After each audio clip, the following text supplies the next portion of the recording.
Welcome. It's indisputable. I'm your host, Rashad. Richey, good to be with you. We have a lot on the agenda today. Breaking down news of the day. None other than my contributor, Max Burns. Max Burns, TRT contributor, Rebel HQ superstar. Should be a fascinating breakdown. Top story of the day. Hell of a thing. Minnesota on a college campus likely stopped a mass shooting. You have probably not heard about it. Ammunition, exit plans, and more. Let's do this. Put the picture up, full mass. Police believe the suspect was planning a mass casualty on the campus, which firearms and explosives would be used. That's according to the Northfield Police Department, Minnesota College. Northfield, Minnesota student at a private southeastern Minnesota college faces multiple counts after authorities found several items in his dorm room that school officials believed to pose a threat. Knives, a tactical vest, empty ammunition, and magazine boxes, according to charges filed Monday. Now, St. Olaf, that's the college you're looking at. The student, his name is Waylon Kurtz, 20 years of age, has now been charged with conspiracy to commit second-degree assault and conspiracy to commit threats of violence, among other counts. According to the charges, the items found in his dorm included a tactical vest, empty boxes for ammunition and magazines, a tactical knife, a folding knife, firearm earmuffs, 6 propane canisters, fireworks, liquid fluid, a battery with wires, and a lock pick set. There's more. Police also confiscated notebooks with writings that included a plot to steal ammunition from a retailer, police radio frequencies, and a hand-drawn map of a recreational facility on campus, the Star Tribune reported. The map includes an arrow indicating a travel route and apparent exit path. The charges said, Kurt's attorney, Paul Rogoshevsky, said Kurtz has some things that look funny, but said there is nothing that poses a threat to anyone. The attorney said his client is a hunter who shoots a lot and noted there were no guns or ammunition taken from his room or vehicle. He said Kurtz drew the map for someone else. All right, well, Mr. Attorney Man, if you could tell us who the someone else is, they can go ahead and arrest that person, because why is the college student drawing an exit map for somebody else? In addition to that, the attorney has really put his client in a corner here by saying this is all about hunting. Okay, that may explain why you have ammunition perhaps, but it doesn't explain the other things, the writings, and there's more. Here it is, Northfield Police Chief. His name is Mark Elliott. Said authorities are trying to determine what, if anything, Kurtz had in mind. St. Olaf officials said they became suspicious of Mr. Kurtz on last week when a custodian saw 2 empty packages of high-capacity magazines in a garbage can. He's a sophomore in Vermont and a member of the college track team. He was arrested Thursday and suspended from the private school. There's more. In addition to the items that I've already listed, in addition to things found in his room and vehicle, the criminal complaint says a search of his phone showed he texted someone about buying guns from unlicensed sellers.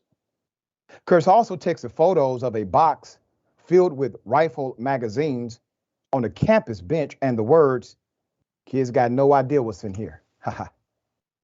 Notes found in the vehicle allegedly said, and I quote, "Combat is much faster and closer than you think."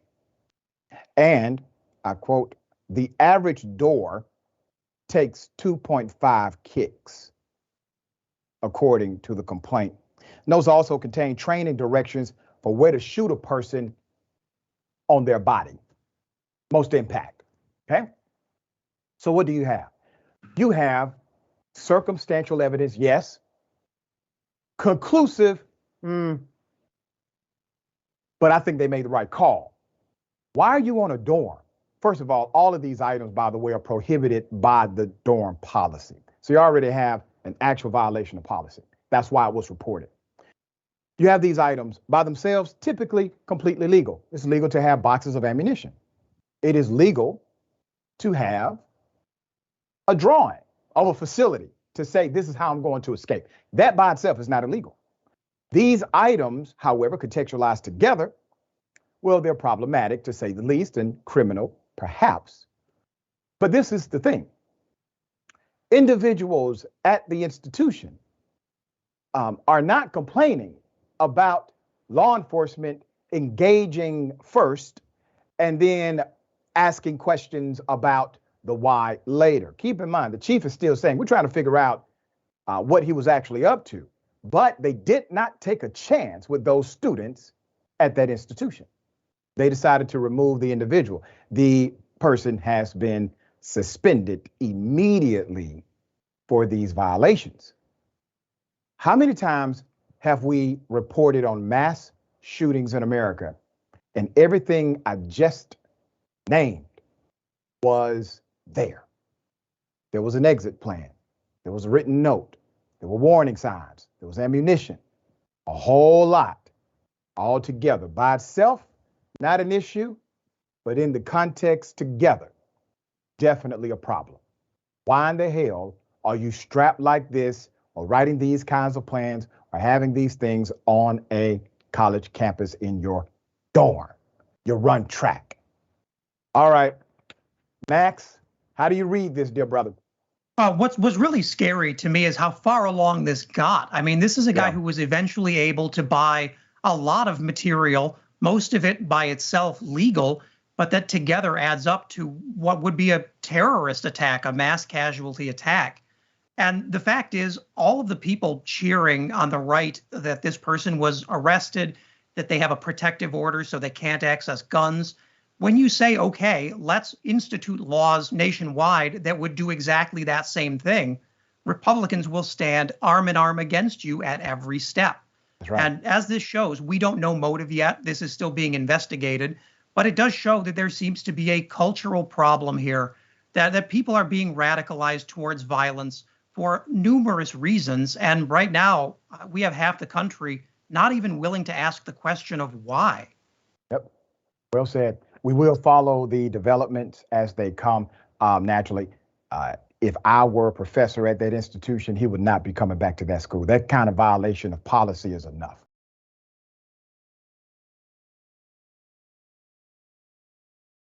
Tucker Carlson said, hey, Trump is a demonic force. He doesn't like the guy, has disdain for him.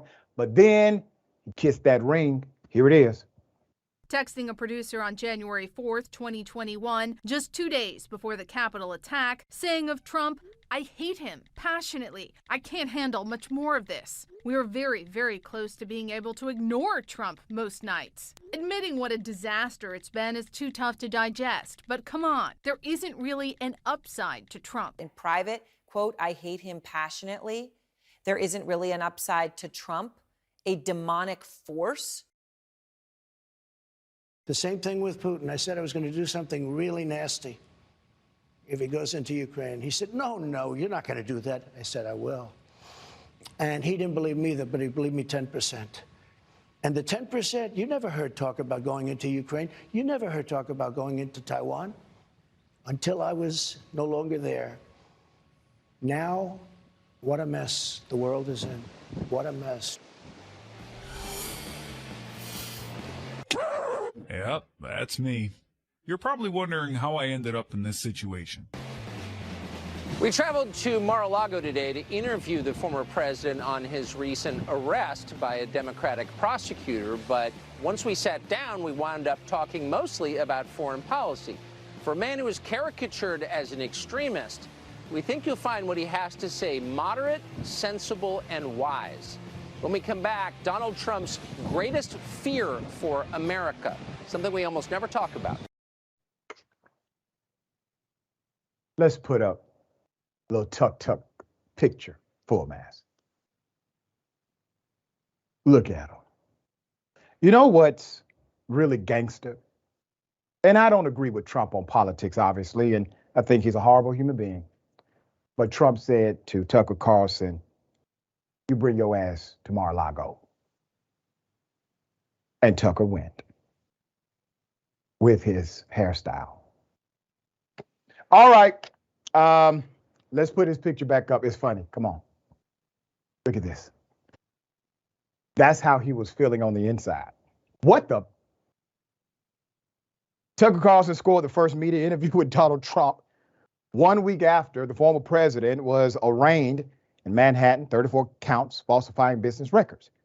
The Fox News host spoke with the 2024 presidential candidate 2 months after it was revealed through private communications that Tucker Carlson hates Donald Trump and believes he's actually pretty much a demon. And there was no fraud or election stolen.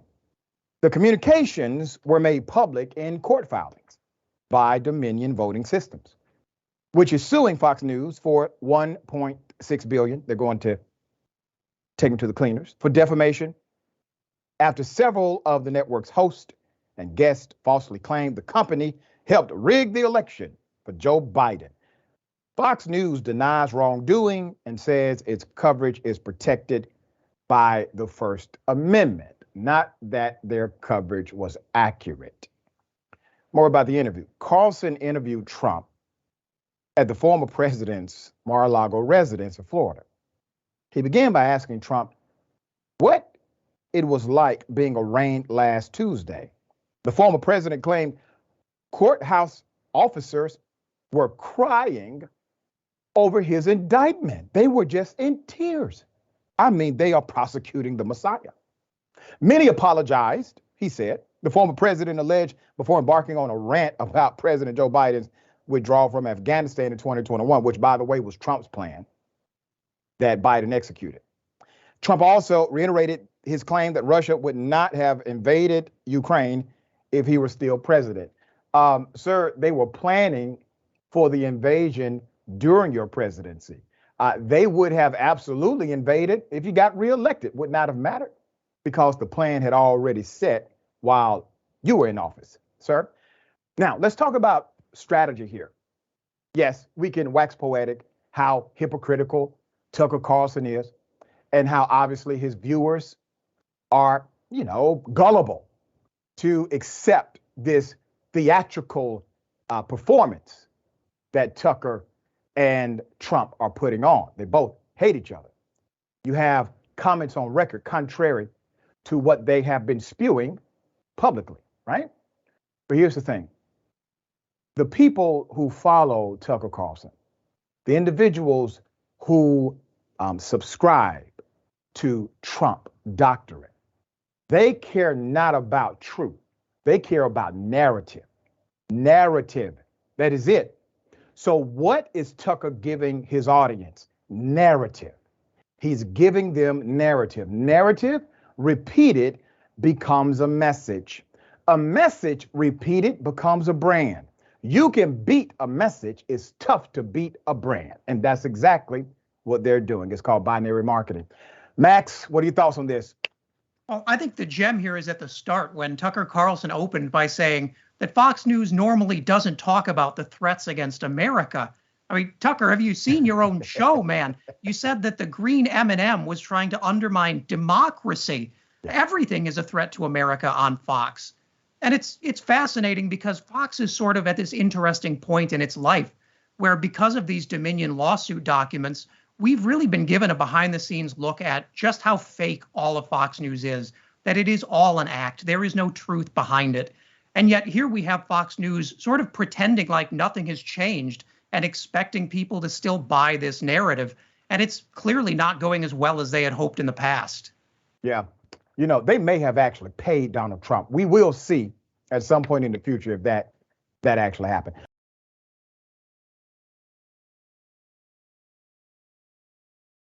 student gets whipped in class, okay, called the N-word, all right, and some penalty and repercussions. Let's do this. Let's put up the school full mass here. One of the saddest stories you'll hear, middle school students at Ratloff Middle School in Gwinnett County, Georgia, are now facing criminal charges after calling a black classmate the N-word and whipping her with a belt. The teacher is now under investigation. Why? Because the teacher witnessed the abuse, the alleged abuse, and did absolutely nothing. Not even a report, which, by the way, is mandated. Cameron Madison, the father of the black student, said this to WSB TV. He says she was sitting with a Hispanic child, and the other Hispanic child approached them and said, "How much for your monkey?" And the child responded, $450. And so the main child said, all right, looked at my daughter and said, all right, I own you now, N-word. Do my homework, slave. My daughter refused, and that's when the child asked the other child to remove his belt, and it gave her some lashings. And that's when the teacher initially said, all right, you boys, leave her alone.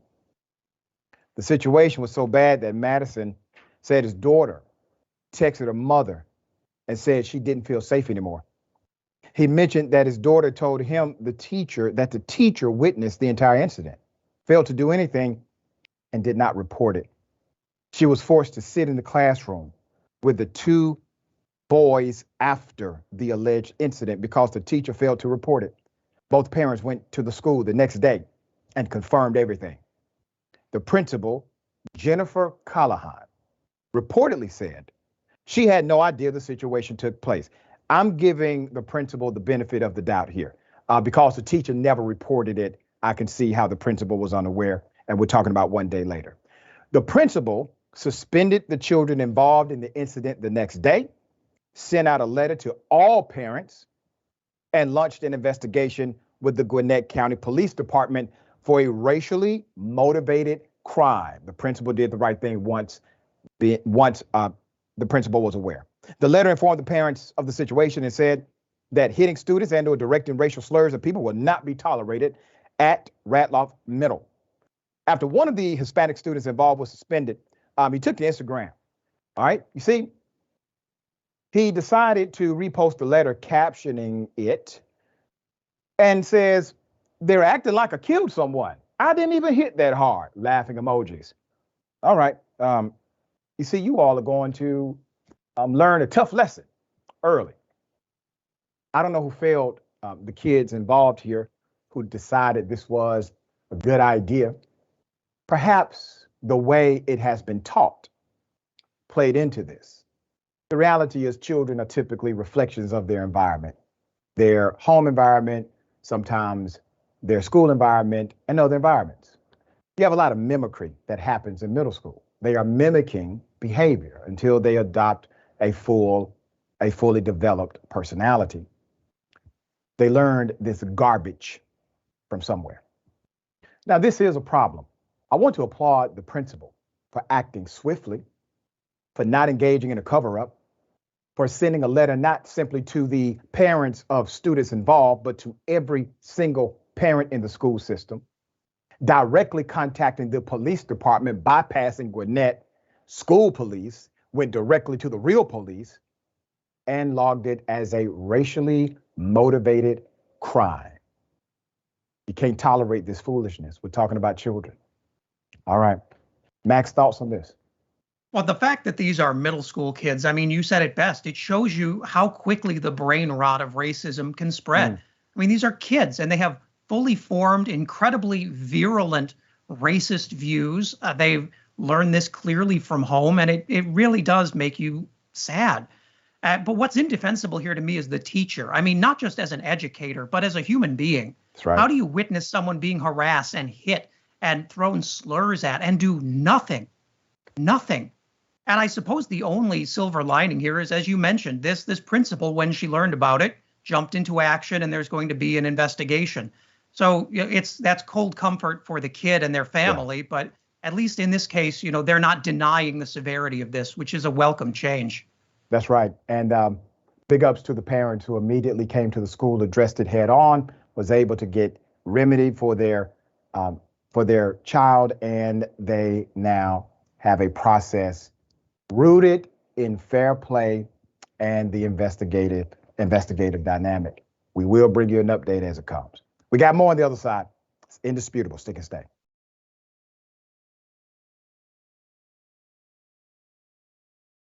All right, welcome back. We have a lot of show left. Let me read some of these amazing comments. Before I do that, big reminder, progress report, all right? If you haven't already, I want you to subscribe now to TYT's weekday morning newsletter called The Progress Report. Every morning, we give you the best progressive news, analysis, and reporting. The big stories that the corporate media are botching, we let you know what's really going on. The big stories that media is missing, we let you know what's happening. All right? TYT's original reporting. Never miss another story.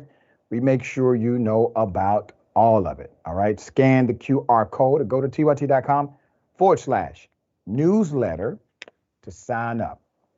A lot of comments. We'll read as many as I can. I am Sock says, if you look up mass shooting in the dictionary, you probably get that guy's face. Sina Hogelboom. This fool really documented his future crimes. Sounds like it. Let's go to YouTube. Godzilla Dragon says, I find it funny that he had to show up in person. He deserved to have to stand in that wind. Talking about Tuk Tuk. Spectrophonic. That's beautiful. Member for 7 months. Thank you so much for that. The doctor. Thank you so much for indisputable and everything else you do. Love, heart. My life has changed. My life was changed by you in a positive way. Love, Max Burns, too. Well, we change each other, and thank you for saying that. We appreciate you. We love you, all right? And Bernie the Kiwi Dragon, member for 10 months. Thank you for that support. Tucktail Carlson crawls back to the Cheeto tyrant to subject himself to Trump's re-de-education, i.e. his nonsensical ramblings. Re-de-education, that is so spot on, all right? And then John 6-4, thank you for that, John. Praise Black Jesus. Justin Pearson just reinstated. Boom, there it is. Breaking news, all right? Beautiful stuff, just reinstated. That would be Shelby County that had to vote on him today. Okay, got something for you. Ladies and gentlemen, I wish a Karen would. You want to call the police on him for having a barbecue on a Sunday. I feel free! Back off! I'm going to tell them there's an African-American man threatening my life. Let me say. What did she just say? What did she just say? Say it again. Say it. Do you want to That's a proud Karen using the N-word. Karenicity runs deep. Put the picture up full mast. The poster said that this particular Karen literally ran up 8 levels to call us the N-word hard R. Okay?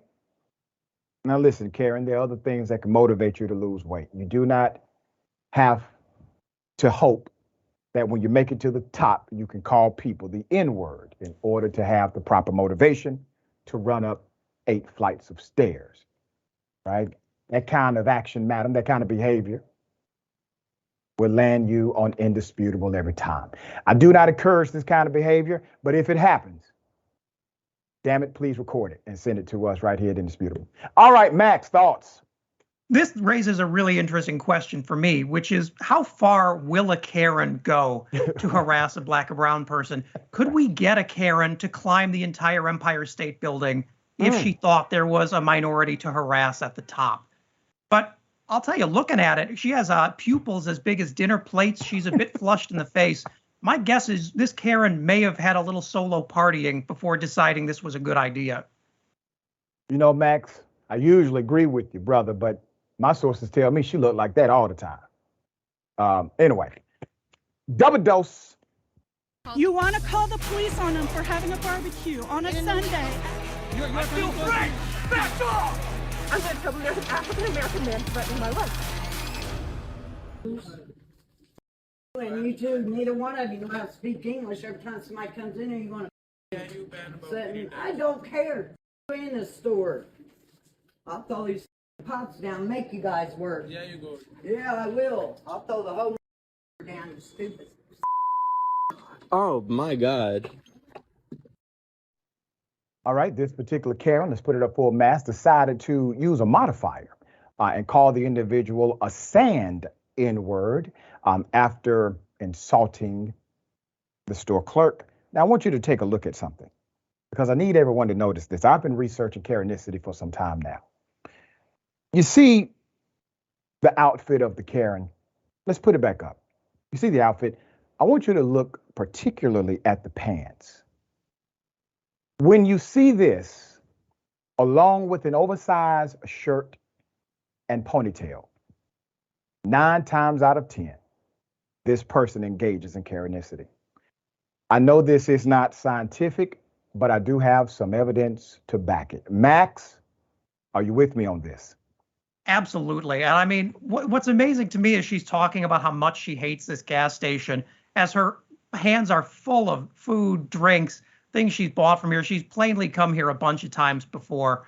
I mean, this is true Karen nature, which is the need wherever you are to feel like you're in control, that you're the authority figure.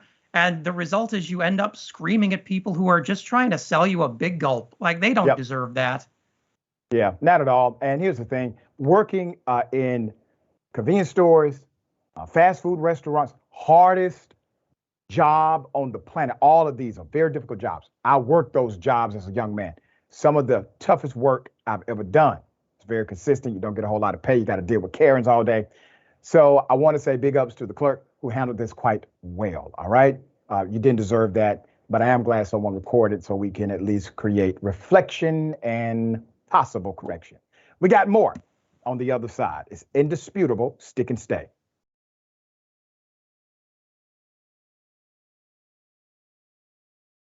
All right, welcome back. We have a lot of show left. Thank you for remaining. Let me remind everyone about the Webby Awards. Let's put that up. So TYT again, nominated for another Webby Award, this time in the viral video category for Anna's passionate rant on abortion rights. I want you to head to tyt.com/vote, tyt.com/vote to cast your vote today.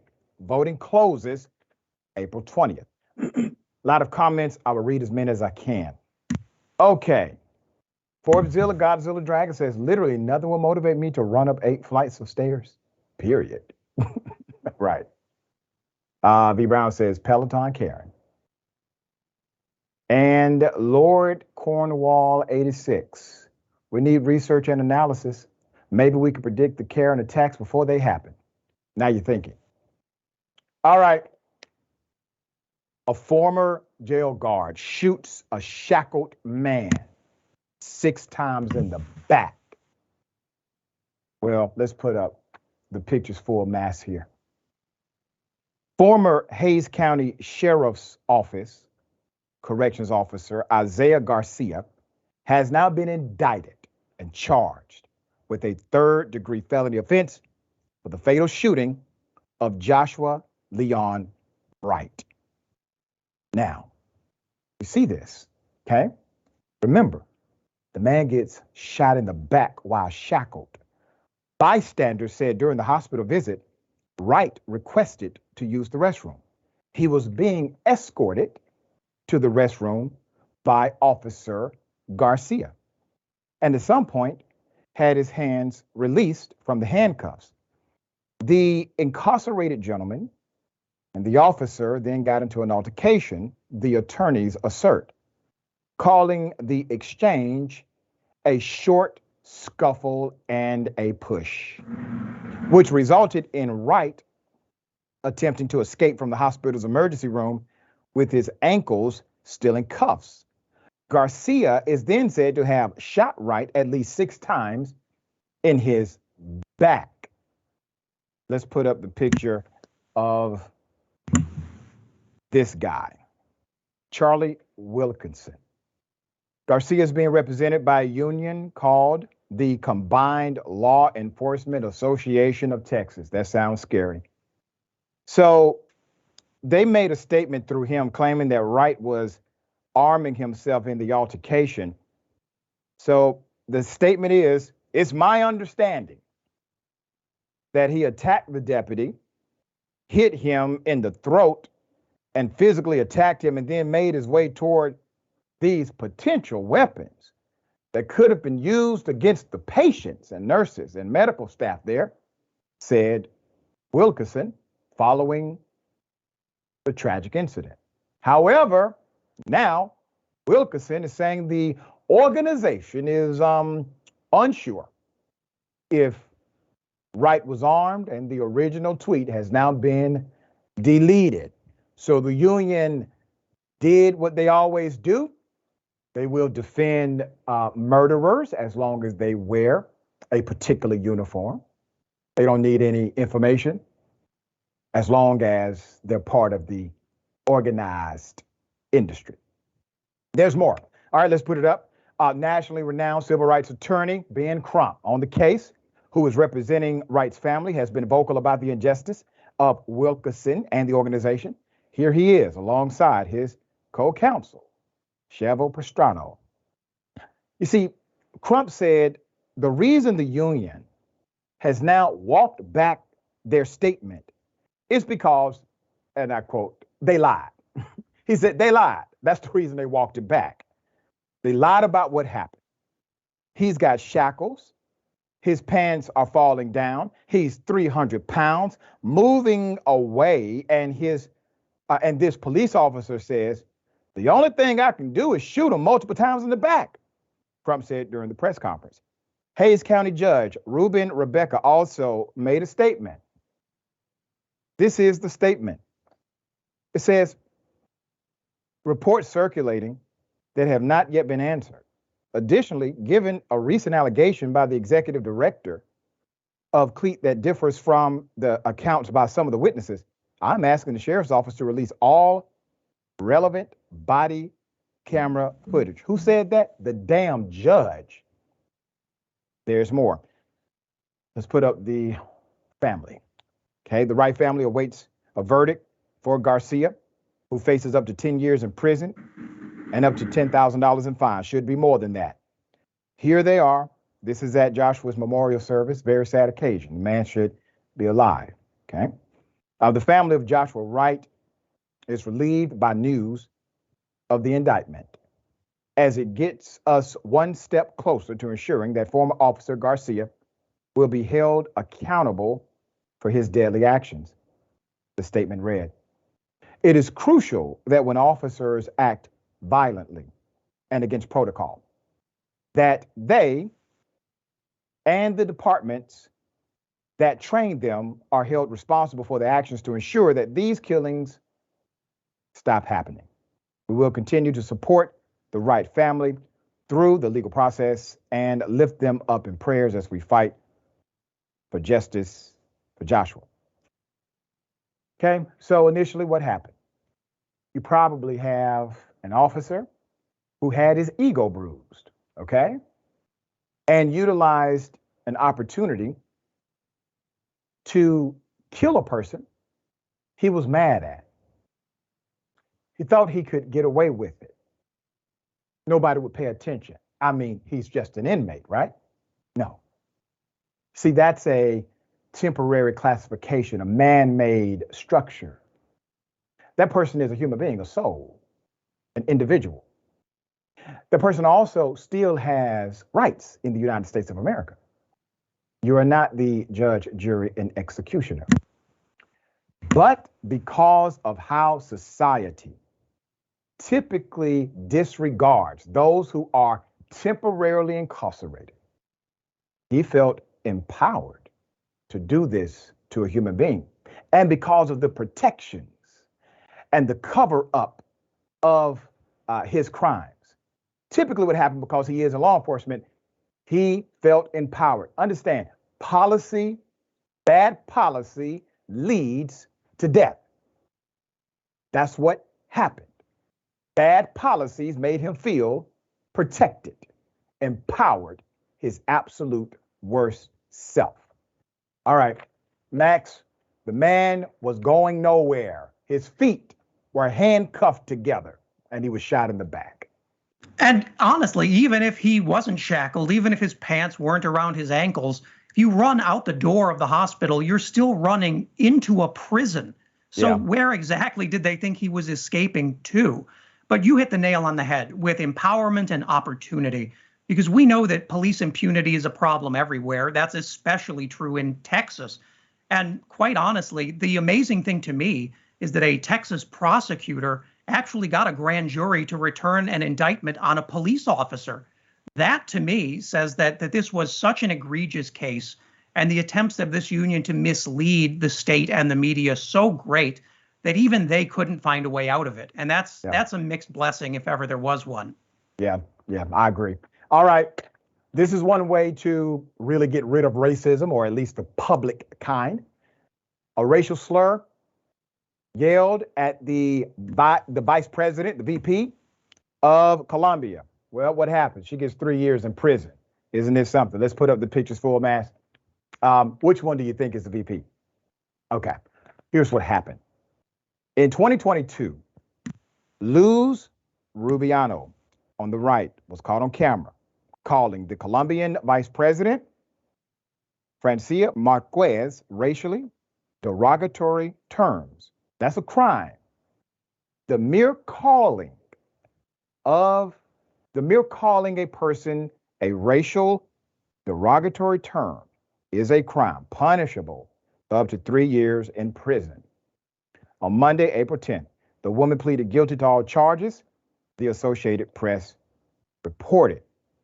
To give you background on what happened here, in September 2022, Rubiano was recorded protesting in front of the Colombian Congress. When asked a question about the administration, the woman let loose her bigoted feelings toward the vice president and her Afro-Colombian citizens. Apes are now governing us. Marquez is an ape. What education can black people have? They steal, attack, and kill. End quote. The footage quickly spread on social media platforms. And once the newly elected vice president was made aware that this person violated their laws, she had her lawyers file a complaint, prompting an investigation by the county's leading prosecutors. So let's talk about Colombia's hate law or hate crime laws. Spreading race-based hate is against the law in the South American country. In 2011, a landmark anti-discrimination law was passed by Colombian then President Juan Manuel Santos. This law legislated protection for citizens who experience acts of discrimination on the basis of ethnicity, race, gender, sexual orientation, or nationality. Should someone violate these individual civil rights, they will see either parole, house arrest, or even prison time. That's according to the National Democratic Institute. America's hate crime laws are not as aggressive. Not as aggressive as Colombia's, and comments against the vice president, even if they are laced with vile racist rhetoric, are protected by the First Amendment right of free speech. Before Marquez was publicly targeted, a report was released detailing how Harris was the recipient of thousands of sexist, racist, and hate-filled messages on Twitter. The research showed how Twitter did nothing to divert or stop the targeting America's second highest America's second highest ranking elected official. Now, this is interesting because we really enjoy these particular freedoms in America, right? Freedom of speech. We do have limitations to that freedom. We cannot utilize it to harm another individual, meaning if our speech somehow leads to physical harm, their speech is not protected, not supposed to be. That's called a crime. But in Colombia, if you even say a racial slur targeted toward a specific individual, that is a crime, and the people of the country are aware. If you do this, it's a crime. Now, we can debate about if this is good for the country or not. I can tell you this, she won't do it again. And I can also say this, after this happened, it renewed conversations about fairness, about public commentary. The woman was on camera doing it. She knew exactly what she was submitting to the press. And there's this repercussion. All right, Max, hell of a thing here, but Crazy. Like I said, won't happen again, will it? No, I think the big difference between what happened here and what happens in America is if this woman had said something like that to Barack Obama or Kamala Harris, the Republican Party would have her running for Senate in Arizona next week. Right. I mean, most of the world, perfect or not, is at least trying to take some steps to figure out how do we balance the right of speech and the ability to create a society people feel safe living in. America, for the most part, has given up on that. I mean, we're investing in building on the right this sort of racism defense industry. And at least what we can learn from this is that other countries look at us and they wonder how we have allowed our own situation to get so bad. I mean, we've tried nothing, as the joke goes, and nothing has worked. Yep, there you go. All right, we got more on the other side. It's indisputable. Stick and stay.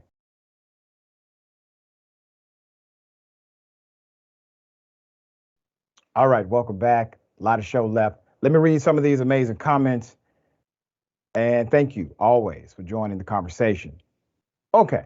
Mika C. the Silverhead Dragon says, shot in the back means he was leaving no danger to the guard. And why third degree when the guard intentionally drew his gun and fired it 6 times? Well, because he still gets benefits that other people never would receive. All right. You still see the system trying to provide a protection to somebody who doesn't deserve it. All right.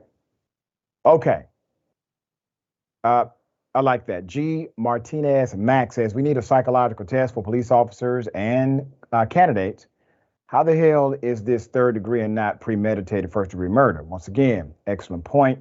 It is because of the uniform and job. That's the only reason why. And let's go to Blue Lily, Blue Dragon. Also, the 1800s called, they want their slurs back. There you go. Okay. A biker gang shootout, Oklahoma. You may have not heard about these thugs. Let's put up the pictures, full mass here. Okay. 3 dead, 3 wounded. A deadly Oklahoma City shootout between 2 rival gangs last weekend has left 3 people dead and 3 others wounded. The incident occurred at Whiskey Barrel Saloon and involved members of the Homiatos and Bandidos, an international biker gang, and the FBI describes them as an outlaw organization. So let's go to this guy, okay? So you have one, he's a leader of one set. This is Eric Oberholzer, and he looks to be a badass, right? He's 29 years of age. The city's chapter president of the group called the motorcycle club was under investigation for a prior shooting, already targeting the Bandidos members in Texas when he died in a hail of gunfire Saturday. That's according to court documents. 2 members of the Bandidos affiliated groups, which are affiliations probably not subscribed to the direct gang, also died in the crossfire. This is interesting. Andrew Sump, 28, who was identified Thursday after notification of next of kin, and Francisco Tanahara, 38. All right, so let's put this up. Okay, look at these fellas. The Whiskey Saloon attack, which, by the way, not a national story, but should be. 1 year after the alleged Homietos members, Eric Oberholzer, Mahir Alohodizik, and Christopher Daniel Holt, opened fire on the banditos. They were later arrested in connection to the shooting. So what led to the incident? Violence broke out when 7 banditos affiliated men followed Oberholzer and alleged fellow Homieto Myers into the bar. This was targeted and struck Myers from behind. That was the execution of the attack. The scuffle escalated quickly, obviously, when men on both sides decided to pull out guns. One shot the other. Some got shot Oberholzer. Douglas Jacobs, 47, allegedly entered the fray and shot Oberholzer, who died while trying to change magazines and reload. That's according, once again, to court documents.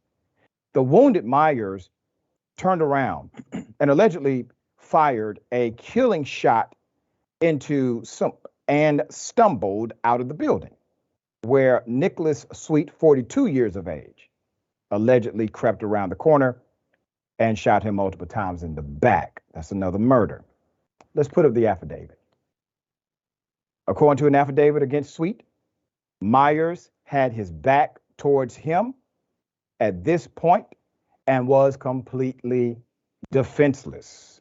That is from the District Court of Oklahoma County. There's more. Put up these fellas. The Oklahoma County Police, they've now charged Douglas Jacobs on the left and Nicholas Sweet on the right in connection to the shootout. Jacobs' charges include first-degree murder, accessory to murder, conspiracy, and possession of a firearm during the commission of a felony. While Sweet faces charges including shooting with the intent to kill, being a felon in possession of a firearm, and accessory to murder and conspiracy. It is believed that Sweet and other members of the motorcycle club to his bar with support clubs for the purpose of attacking the Homietos and acting in concert. One of the documents obtained by Fox News Digital reads, the videos as described in the filing show a large group of motorcycles arrive and surround the bar just prior to the shooting. There's more. Put this fella up. Homieto Tyler Myers was also charged with first-degree murder after his release from the hospital. Jacobs and Sweet are both being held on a $20 million bail. That's according to jail records.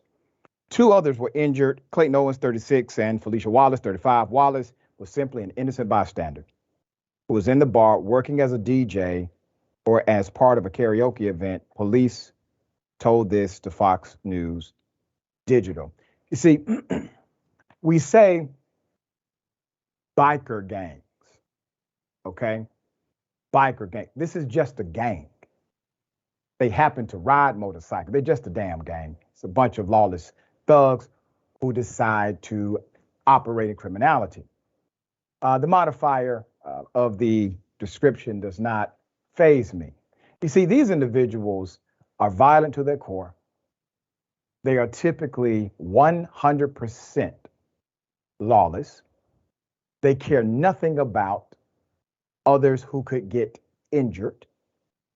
And when it goes down, I'm talking about these criminal acts, these shootouts, innocent bystanders are killed, you rarely hear this be a national story or somebody from national leadership in politics, especially on the Republican side. You never hear them talk about how this element needs to be dealt with, how we need to have more police because of biker gangs.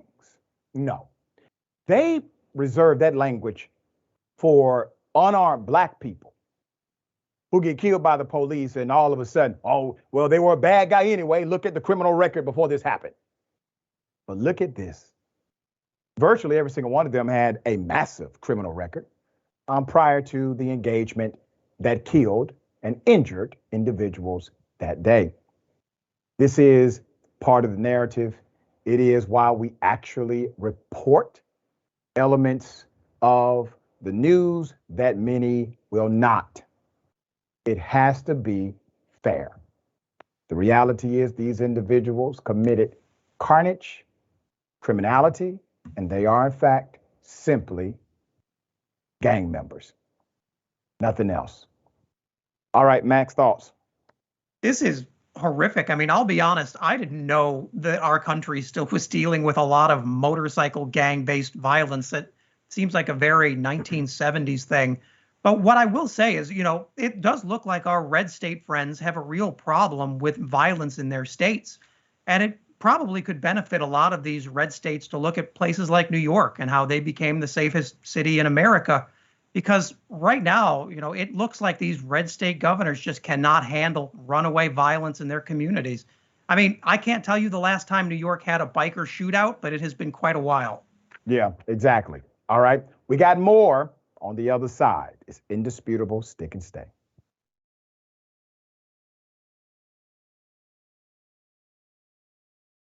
All right, welcome back. We got a lot of show left, a whole lot of show left, and beautiful comments. Let me read as many as I can. Bill's Dragons circles the wagons. How do you think the mainstream media will spin this in the headlines? A group of white dudes shoot each other after having a bad day. If it were black people, they would say they were drug dealing thugs. That's right. And the DA and police chief and everybody would line up at a press conference and talk about how this won't be tolerated in our community. We're going to make an example out of these thugs. Correct. Let's go to Who's Your Daddy 89. Bike gangs? What is this? The effing 1950s? What a cesspool. It's 2023. That's right. All right. And one more. Sammy Armani.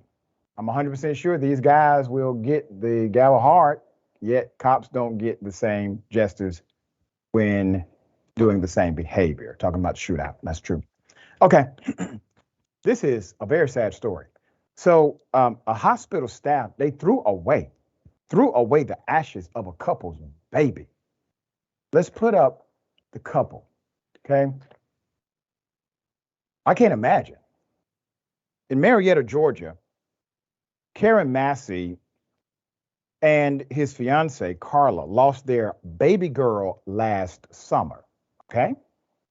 That is already one of the most tragic things anyone will experience in natural life. They were excited to become parents, he said, but significant complications occurred during the pregnancy. They lost their daughter on August 15th, 5 months later. Their baby's ashes were then stolen. The ashes of their daughter were in a gold urn that was tucked inside a teddy bear. The couple had it with them while Carla was at Wellstar Kennestone Hospital earlier this year.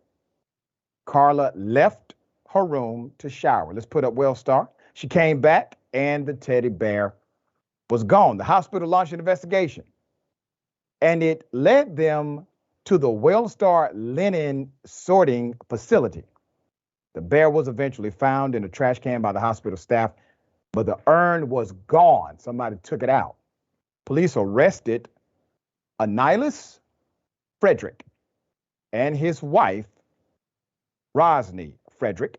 Both worked at the linen facility. Both were charged with theft and abandonment of a dead body. Listen, it fits. It's the ashes. I get it.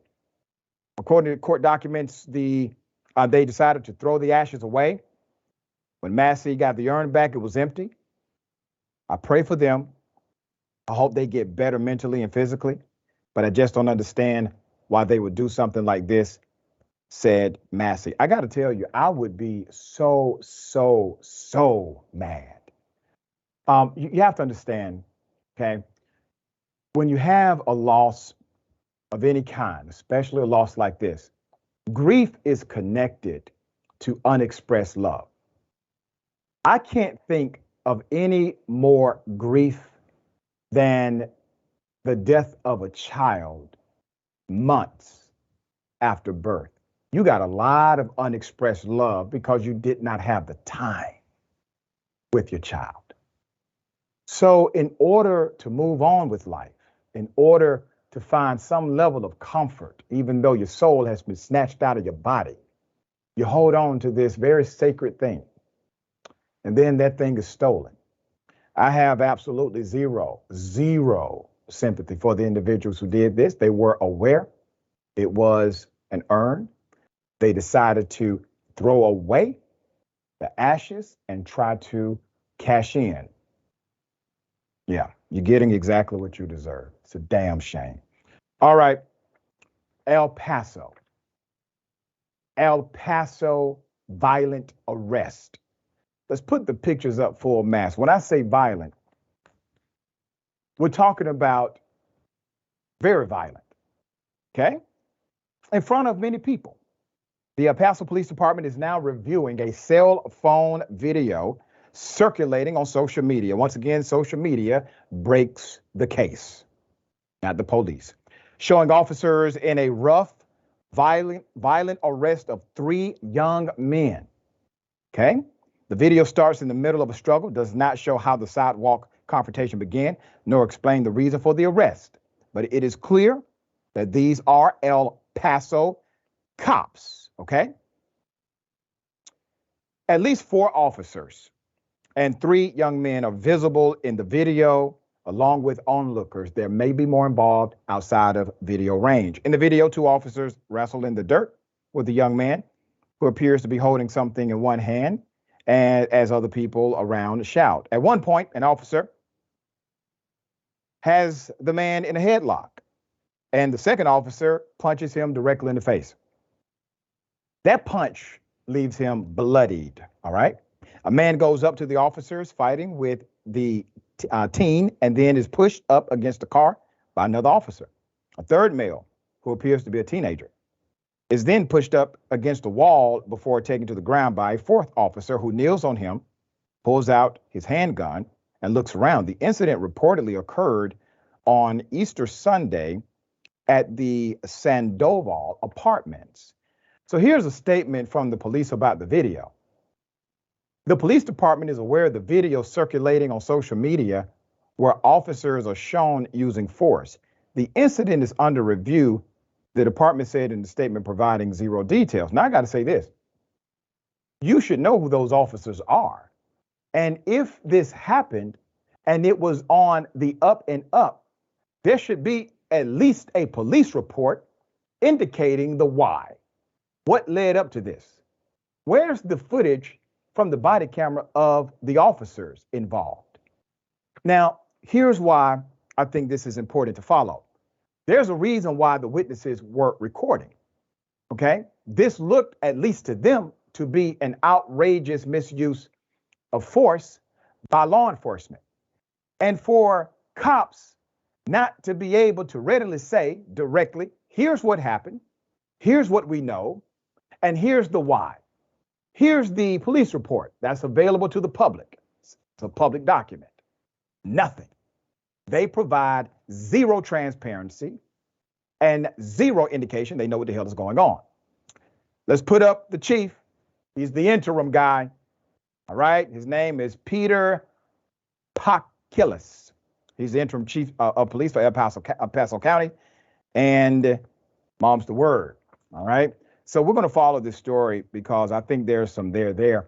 We shall see if the department decides to respond appropriately this week. I'll be damned. Social media informing the cops. We got more on the other side. It's indisputable. Stick and stay.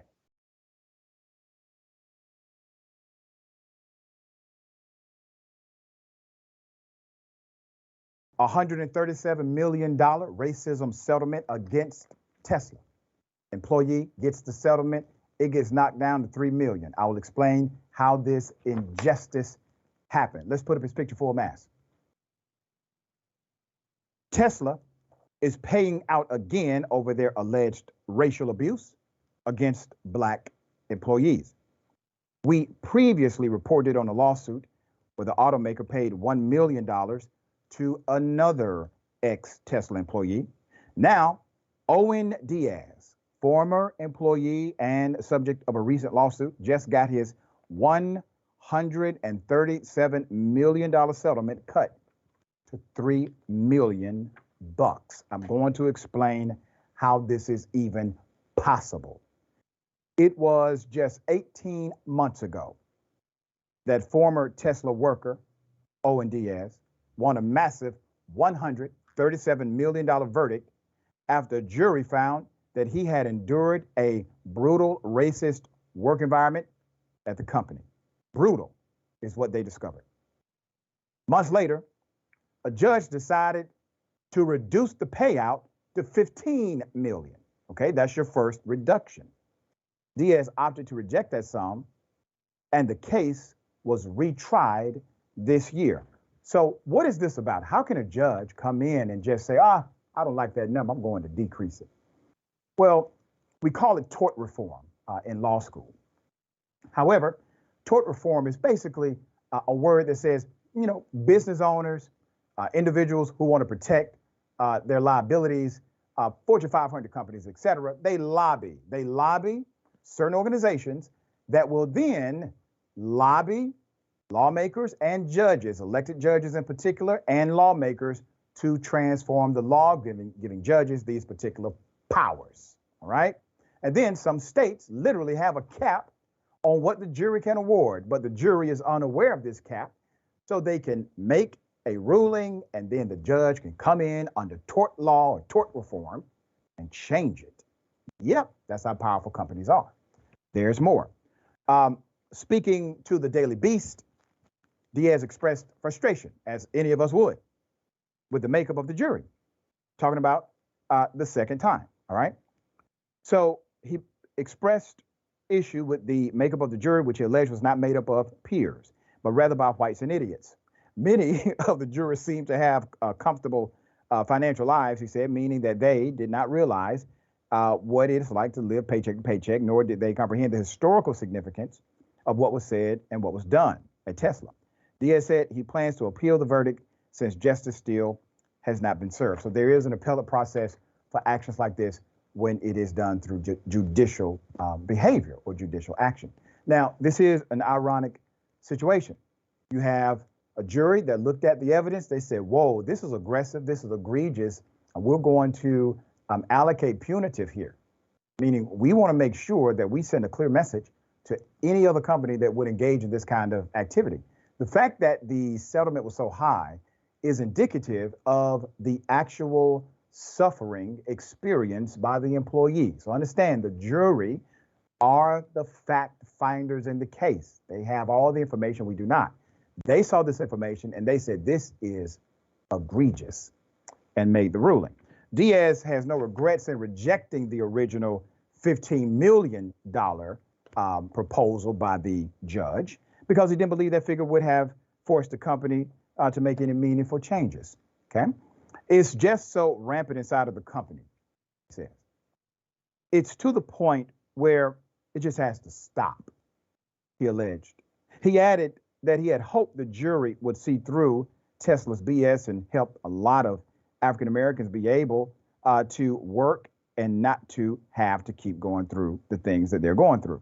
In cases of systemic harassment, it's not like we can take these CEOs to jail. He argued money is the most impactful way they can be punished, and he's completely correct. Let's put up the tweet. Isn't this interesting?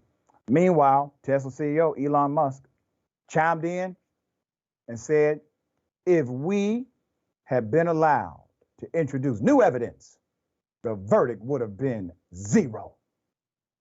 The jury did the best they could with the information they had. I respect the decision. Diaz argued that the evidence in this case was clear. As he told the Daily Beast in 2021, his supervisors at Tesla allegedly mocked him with racist imagery and slurs. I had supervisors telling me, N-word, hurry up, and push the button. N-word, push these batteries out of the elevator. And they were also telling me N-word, N-words aren't ish, okay? Some elements of the broken culture were left unaddressed because of Tesla's use of arbitration agreements, he claimed, which can limit employees' ability to file lawsuits. Diaz said he remains committed to reforming the automaker. Hopefully, if I can't accomplish it, the next person who files a lawsuit will be able to do so. Lawsuits, I guarantee you, are still going to come from that company. Multiple have been settled. Some are being litigated. Elon Musk, obviously, not responsive to the culture, still saying, well, if we would have introduced other evidence, he would have received nothing. I'm glad this is actually under appeal because I think the appeal is going to bring out some more, not only coverage of what's happening, but other people who are going to stand up from that company. AB, thoughts? So first and foremost, it's unfortunate that y'all's South African CEO is more concerned about the jury verdict, right, being what it is, as opposed to the fact that there's a culture of racism in his company. So let's start there. Mr. Free speech and constitutional thumping, so and so on Twitter. So let's start with that piece. The second part I want to say is that Mr. Diaz is absolutely right in that we go for punitive damages for these corporations because it is almost the only way for them to be punished because they aren't actual people, or you can't take the actual people to jail, right? So we punish the corporation by making them pay. And so I do think a settlement, some people would be like, oh, you're just trying to get a bunch of money. But I think the settlement is more than about the money, and to say stop the culture at the end of the day, or it's going to cost you in your pockets. And one thing successful rich people don't like is for you to play with their pockets, right? And the other issue I want to address is this issue of a jury of our peers. This is such a vague term that we don't understand. What does it mean to have a jury of your peers? And we see this challenge every time, especially when Black people are there trying to get justice. The jury makeup is never conducive, right, to that particular person's situation. And so we need to do better in legislating on what, like changing the tone and the language of what a jury of your peers look like, because this is just unfair. And this is how you prevent justice from happening. Yeah, there you go.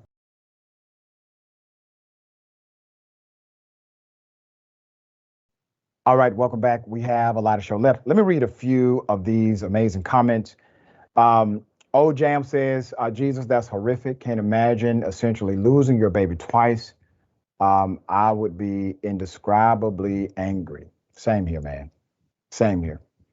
A mayor forced to actually put the gun back on the street that has already led to fatality and carnage, because if he doesn't, he will be a criminal himself. All right.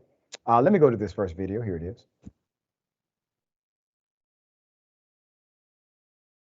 13 Baker, we're making entry from the east side at Preston and Main.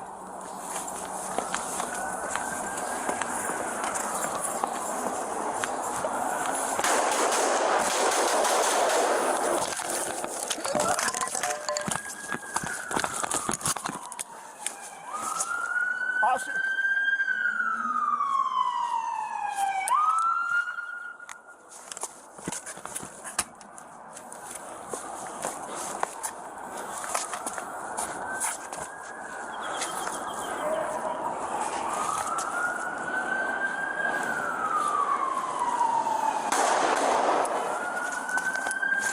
God damn it! I know one person who would have appreciated tougher gun laws. That cop. I know one person who would have appreciated a lower caliber weapon being involved. That officer. Let's put up a picture of the mayor. This is a hell of a story. So Tuesday, Louisville police released body cam footage that actually shows how this weapon rips, how this weapon creates a massacre. And there's something else. The footage captured officers arriving at the Old National Bank building 3 minutes after workers first reported the active shooter, right? Connor Sturgeon, who authorities described as the 23-year-old suicidal bank employee who had purchased an AK-15 a week prior, just 1 week prior. Allegedly walked into the building, opened fire at about 8:38 a.m., killing 5 Old National Bank colleagues and injuring 9 more. That's including 3 police officers, according to the Daily Beast. All right, let's put it up. Okay, this is a very scary sight to see somebody with this kind of firepower. Okay, citing an unnamed official, CNN reported that he gunned down the co-workers for about a minute before sitting in the lobby and waiting for cops to arrive. A closed-circuit television image released Tuesday showed Sturgeon walked into the office with a rifle, and another image showed him standing on top of shattered glass in the lobby with rifle in hand, waiting for the police. Deputy Chief Paul Humphrey said. About 90 seconds later, the Metro police officer, Nicholas Wilt, a new recruit on his fourth ever shift, and his field officer, Corey Galloway, arrived on the scene. Officers Nicholas Wilt on the left and Corey C.J. Galloway on the right. They were the first responding officers. In a statement, the police chief, Jacqueline Gwen Valaroel, says Wilt was shot in the head but remained in stable condition Tuesday, and Galloway was superficially grazed by a bullet. The mayor, Craig Greenberg, says Kentucky law would make him a criminal if he destroys the assault rifle used by the gunman. And think about how insane this is. He gave an emotional plea for lawmakers to change the damn laws. Here it is. The second thing, and to those in the national media that are joining us here today, this may be even more shocking than it is to those of us locally who know this and are dealing with this. But under current Kentucky law, the assault rifle that was used to murder 5 of our neighbors and shoot at rescuing police officers will one day be auctioned off. Think about that. That murder weapon will be back on the streets one day under Kentucky's current law. My administration has already taken action to remove the firing pin before turning confiscated guns over to the state, because that's all that the current law allows us to do. That's not enough. It's time to change this law and let us destroy illegal guns and destroy the guns that have been used to kill our friends and kill our neighbors. I appreciate the mayor actually stepping up and saying something, but Mr. Mayor, let me speak to you directly, and I hope somebody gets this segment to you. I know you disagree with the law. I believe you are absolutely right on your protest. But let me offer something that perhaps you may want to do. Throw the damn gun away. Destroy it. Tell them to lock you up. Who's going to prosecute you? Who's going to arrest you? Who's going to take it to that level? Now, I get it. You are an elected official. There's a level of diplomacy you would like to actually adhere to as it relates to statutory laws in your state. But when the law is contrary to decency, fairness, and ethical dynamics, you have a moral decision to make. You can make a civil protest here. That gun can be destroyed by your agency. Now, is it technically illegal? Yes. When Rosa Parks said, "I won't move," illegal. Dr. King marched in certain places and sat down at restaurants, illegal. When folks exercise their right to vote, black folks, at a certain period of time in certain locations, illegal. But they did it. All right. The killer's rifle was actually confiscated after police shot him dead, and Kentucky law requires officers to send it to the state police for auction. This is the current law. We are a jacked up nation, but we are forced by law to put a gun back on the street that just killed a bunch of residents in the community. All right, we'll follow this as it continues to develop. All right, don't forget, make sure you take care of yourself, take care of each other, take care of the planet. Remember, the truth is always indisputable.